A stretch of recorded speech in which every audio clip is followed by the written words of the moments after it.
नमस्कार। से कथा अच्छी कि मते जेते माठिबू माठ मु सही दर पोड़ा काठ। राज्य सरकार राज्य पुलिस जेते जहा कहूना कहीं ये जहा करवा कथा से करेंगे। मुख्यमंत्री बालिअंता मॉब लिंचिंग केस रे कड़ा अत्यंत क्षुब्ध होते आ क्षुब्ध हबार परिणाम कौन प्रतिक्रिया कौन होती प्रशासन रे एबे गोटे पर गोटे सामना को आसुची। यह प्रकारांतरे परोक्षरे और प्रत्यक्ष भाव रे मुख्यमंत्री दफ्तर मुख्यमंत्री पदवी मुख्यमंत्री निष्पत्ति उपरे गोटे गोटे विराट चापड़ा भलिया। मुख्यमंत्री कहले जे क्राइम ब्रांच यार सठिक तदंत करिवो आ सेइथिबाई क्राइम ब्रांच को घटनार तदंत निर्देश दिया गला। क्राइम ब्रांच ए घटना को बा यार तदंत भार नबा परे यार जे मुखिया क्राइम ब्रांच रे जे डीजीपी अछंती विनोतोष मिश्र जहा कहले एबे लागुची कि विनोतोष मिश्र क्राइम ब्रांच रो डीजी नहांती ये वर्तमान न्यायाधीश विनोतोष मिश्र अछंती। कहले कि ए घटना रे मॉब लिंचिंग रो जो दफा रही एफआईआर रे लगा जीवो नाही बीएनएस 1032 लगा जीवो नाही ये दफा। तापरे कहले कौन पाई ना ये दफा लगी पारिबो नाही।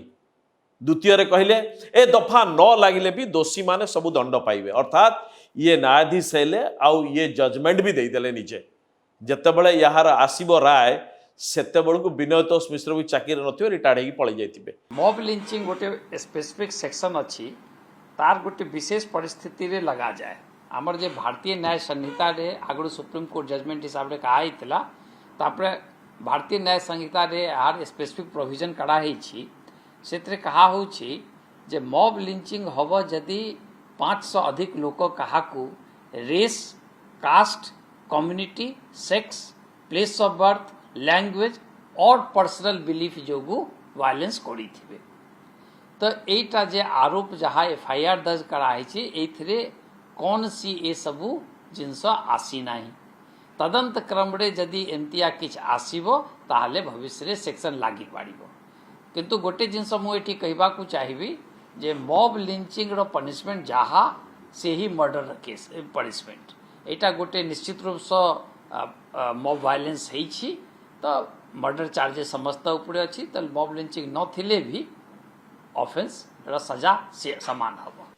जे मॉब लिंचिंग केस बा ए घटना रे बालिअंता केस रे पुलिस जो एफआईआर टी दर्ज करची सेथिरे ये भिड़ हिंसा बा मॉब लिंचिंग रो भारतीय न्याय संहितार जो दफा अच्छी 103(2) यहाँ को लगाई नहीं यहाँ को नहीं कि वितर्क आरंभ हो जाइए।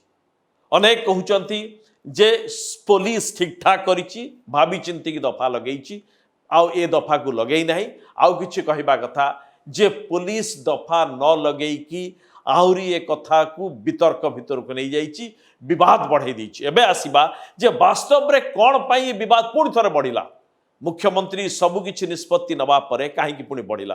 कथा होची कि सार्वजनीन भाव रे प्रकाशित जो तथ्य आसीचे पर्यंत ए मॉब लिंचिंग को नहीं कि ए घटना को सरकारी अधिकारी माने कहउचंदी मॉब लिंचिंग। ओडिशार मुख्यमंत्री कार्यालय जो प्रेस रिलीज दला सेथिरे प्रथम धाड़ी रे लिखुची कि मॉब लिंचिंग आ ये मॉब लिंचिंग को समस्त वर्णना करिसंती। किंतु जो भारतीय न्याय संहिता अनुसार से जो धारा रही ता भितरे जो आवश्यक जहाँ जहाँ कंडीशंस रही ता अनुसार मॉब लिंचिंग धारा लागिबो नाही एफआईआर बोली पुलिस मना करिछि बा लागू नाही बोली लगा जाई पारिबो नाही बोली कहिछि।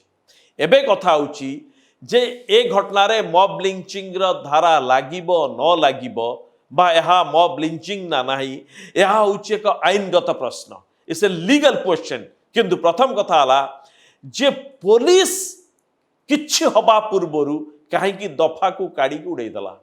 भारतीय आईन अनुसार पंचनामा बा एफआईआर केवल तदंतर गोटे प्रारंभिक दलील यहाँ सर्वशेष बा यहाँ हो जाहि जे पूरापूरी भाव रे तदंत रिपोर्ट ये हूँ एक प्रारंभिक दलील। तेणु तदंत समय पुलिस नुआ धारा जोड़ी पारे नुआ धारा किछि लगाई पारे बा किछि धारा को मध्य पुलिस तदंत परे काढ़ी देई पारे। तेणु शेष रे केउ अपराध सिद्ध हब यह मॉब लिंचिंग बा हत्याकांड बा राइटिंग कौन हब यह को अदालत निर्णय करिवो। तबे प्रश्न होउची आरंभरू पुलिस कहीं तदंत आरंभरू काटिदेला सीधा सड़क ये दफा मध्य लगेला नहीं। मने थिबो नवदास हत्याकांड घटना रे तदंत पूर्वरु पुलिस कॉन्स्पिरेसी बा षडयंत्र दफा ही लगेला नहीं। अर्थात या परे आउ किछि आलोचना आड़ी की मध्य गला नहीं। ए दिगरे तदंत मध्य हब नहीं जे गोपाल दास छड़ा आउ को माने एथिरे इन्वॉल्व थिले ना नहीं। यह एक सांघातिक खेल पुलिस रो। तो या पछरे काहे पुलिस लगेई नहीं या भितर भी खेल अच्छी। तबे ए घटना रे जेउ सब तथ्य एपर्यंत आसीची सेगुडिक हला कि लोक माने भिड़ भितर थिले भिड़ होई आक्रमण कराई। अर्थात 5 रु अधिक लोक सौम्य को आक्रमण करिसंती समस्ते मिसिकी सौम्य को बांधीचंती ये अभियोग होईची। आ ये आक्रमण तांकर मृत्यु मध्य होईची। आ यार वीडियो प्रमाण मध्य रही फोटो प्रमाण मध्य रही जे भिड़ भितरे तांकु पिटी पिटी की मरा होउची बा तांकु भयंकर सांघातिक भावरे से आहत होउचंती तांकु जे भली भावरे बांधी की निया जाउची याक मध्य भिड़र लोक माने करचंती। याकु नै कि अनेक लोक को गिरफ्त करा जाइछि। तबे ए परिस्थिति रे जो निम्नलिखित धारा लागी पारे ता होउची हत्या हला बा ए जो भिड़ अवैध भिड़ हबा राइटिंग बा दंगा कमन इंटेंशन बा यहाकु नै कि एवं बीएनएस रो मॉब लिंचिंग संबंधी धारा मध्य लागिबो कि नाही ई सबु धारा लागी पारे। किंतु आईन अनुसार जदि केवल किछि लोक मिसी की पिटी की मारिबे ताहा परे मॉब लिंचिंग लागी पारिबो नाही ऑटोमेटिकली लागी पारिबो नाही। तेणु से लीगली डिबेटेबल थिंग किंतु ऑटोमेटिकली लागी पारिबो नाही। सेति पाई किछि निर्दिष्ट आईनगत उपादान रहिछि जहाकु कि क्राइम ब्रांच रो डीजी कहउचंती और लेखा आइछि मध्य एथिरे रेस थिबो कास्ट थिबो कम्युनल किछि इंटेंशन थिबो बा जेंडर थिबो ट्रांसजेंडर पुओ बा झियो कमन इंटेंशन थिबो कास्ट थिबो एई जो धारा गुडिक रहिछि ए गुडिक जदि सैटिस्फाई करूथिबो ताहाले मॉब लिंचिंग लागिबो। एबे कथा उठी जे ए समस्तंकर कौन उद्देश्य थला आक्रमण प्रकृति कौन थिला या हठात घटिला कि पूर्व प्रायोजित थिला एवं सामूहिक हत्यार उद्देश्य कौन ये प्रमाणित होउछि कि नाही अनेक यहाकु नै केबे डिबेट करूचंती। तबे पुलिस यहाकु मर्डर अनलॉफुल असेंबली कौन दफा लगै पारे किंतु आरंभरू तदंत हबा पूर्वरू पुलिस जेभली भाबरे मॉब लिंचिंग धाराटाकू बिल्कुल लगेला नाही तदंत परे काढ़िबारे किछि नथिला किंतु तदंत हवा पूर्वरू पुलिस सब जानि पारला आउ काढ़ी देला जहाकू कि मुख्यमंत्री दफ्तर ताकू मेंशन करूची मॉब लिंचिंग बोली। एबे कथा उठची जे यहा कोनोसी धर्मीय बा कम्युनल इंटेंशन हेनी कास्ट को नै खेइनी ए सब किछि हेइ नै। तबे अनेक जुक्ति करूचंती जे सेक्स को नै कि हेइची कोन पई या भितरे पुणी से डिबेटेबल थिंग कौन अनेक लोक कहवा कथा कि सौम्य किछि जो 2 जण झियो जाउथिले ये तांको सहित खराब व्यवहार कला तांको कोन मोलेस्टेशन बा आउटरेजिंग मॉडेस्टी पर कथा जाउची तांकु कुआडे किडनैप करबा को प्रयास करूथला ए सब दृष्टिरु सौम्य जेहेतु गोटे पुओ पिला बा गोटे पुरुष तेणु ताहा पर आक्रमण हेइची बोली किछि आईनजीवी किछि लोक जुक्ति करूचंती।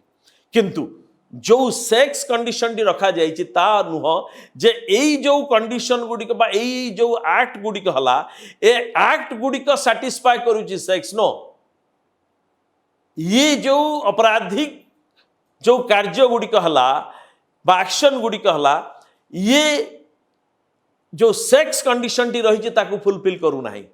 कथा होउछि जे कोन सौम्य पुओ पिला बोली माड़ हला कि बा जड़े झील पिला बोली ताकू मारिदेले बिड़ बा ए जगह को कौन सी पुओ पिला आसी पारिबे नाही बोली माड़ाला बा जड़े ट्रांसजेंडर को एथि पई हत्या करागला तो ये होउची कंडीशन। किंतु ए जगह रे बहु आईनजीवी यहाँ को नहीं जुक्ति करूचंती जेहेतु मॉब लिंचिंग आउ ए जो भारतीय न्याय संहितार एक नूतन दफा बा एक नुआ करी जोड़ा जाइथिबा दफा तेणु यार ब्रॉडर इंटरप्रिटेशन है ना पर्यंत तेणु एगुड़िक लागिब ना नाही ये सब्जेक्ट टू जो डिबेट हम बा जो आर्गुमेंट हम कोर्ट रूम रे ये ता परे विचारपति यहाँ को नहीं कि केते ग्रहण करुचंती न करुचंती अदालत निर्णय करिवो।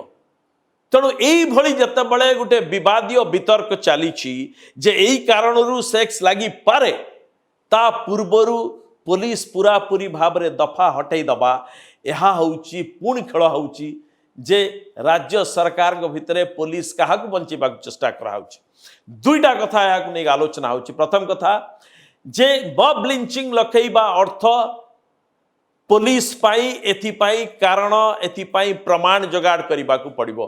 पुलिस ता भितर को पशु ना हत्या राइटिंग एगुड़ा सब लगे सुविधा हम यार प्रमाण जोगाड़ करदेवाई पुलिस सहजरे खसबा चेष्टा करुच्ची। द्वितीय होची पुलिस सरकार को राज्य पुलिस को ये मध्य बंचेबा चेष्टा करुच्ची। जेतेबेले कौनसी राज्य रे मॉब लिंचिंग हुए से राज्य को अत्यंत खराब आखिरे दुनिया देखे। जेतेबेले ओडिशा कहूँ मु एक नंबर राज्य हबी सेतेबेले से राज्य रे यदि मॉब लिंचिंग हबो इन्वेस्टमेंट भी आसीबो नाही। केही चाहिबे नहीं ओडिशार व्यापार करिबा पई, केही चाहिबे नहीं ओडिशार फैक्ट्री लगेबा पई, कारण एठी जगह को भल भल एम्प्लॉय बा भल ऑफिसर एग्जीक्यूटिव्स आसीबे नहीं ओडिशार काम करिबा पई। एथि पई ए जगह मॉब लिंचिंग होजी, लॉ एंड ऑर्डर नाही। एठी पूरा जंगल राज चली, पशुंकर राज चली, जी जहाँ को पारू छाणी पकाउछ। अर्थात ये आगो को जाइकी ओडिशार भावमूर्ति ओडिशार विकास उपरे भयंकर प्रभाव पकेब। अर्थात से चुपचाप मॉब लिंचिंग क्लॉजटा को लगा जाऊ नहीं। ये कारण को बुझार अच्छी, ये सरू खेलटा को पुलिस बुझार अच्छी। तेरे विनय तोष बाबू जो सीधा सड़क तदंत आरंभ काटिदेले आउ कहले कि दंड समस्त को मिल, ये क्राइम ब्रांच डीजी कम न्यायाधीश विनोतोष मिश्र अधिक हो जाती। ये खेलटा को बुझा पड़ो जे मॉब लिंचिंग एते घटना है तापर भी सरकार तांकर ये छोटिया राजनीति पुलिस भूली पारुनी, ए राजनीति मध्य करुछि। नमस्कार।